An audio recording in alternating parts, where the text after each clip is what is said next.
पटामुंडी आदर्श थाना आईआईसी वंदना पात्र द्वारा सचेतन कार्यक्रम नूतन आपराधिक आईन कार्यकारिता आज पटामुंडी प्रक्षालन परिसर में पटामुंडी आदर्श थाना आईआईसी वंदना खटुआ द्वारा नूतन आपराधिक आईन सचेतनता कार्यकारिता कार्यक्रम अनुष्ठित हो जाइछि।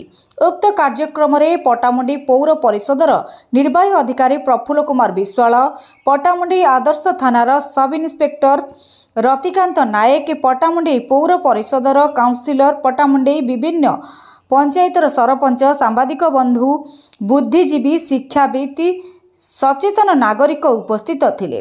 आदर्श थाना अधिकारिणी भारतीय न्याय संहितार विभिन्न दिग उपरे आलोचना करा जाई साधारण जनता और पुलिस को मध्य सुसंपर्क रक्षा करी थाना को आसुथिबा प्रत्येक साधारण जनता को किपरि उचित न्याय दिया जाई पारिबो से विषय रे विस्तृत आलोचना करथिले। शेषरे रतिकांत नायक धन्यवाद देथिले।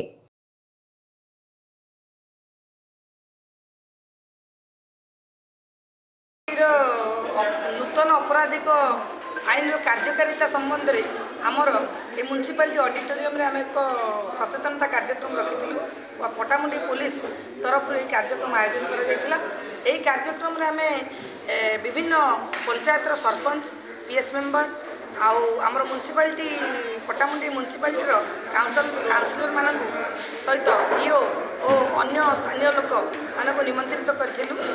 आपराधिक आईन जो नूतन आपराधिक आईन कार्यकारिता केमती तार कौन परिवर्तन कर कौन लोक मान सुविधा आ कौन दि जाए से संबंध में आम अवगत कराइबा प्रयास करूँ। केन्द्रापड़ा जिल्लार नमिता नायक रिपोर्ट समीक्षा न्यूज लाइव।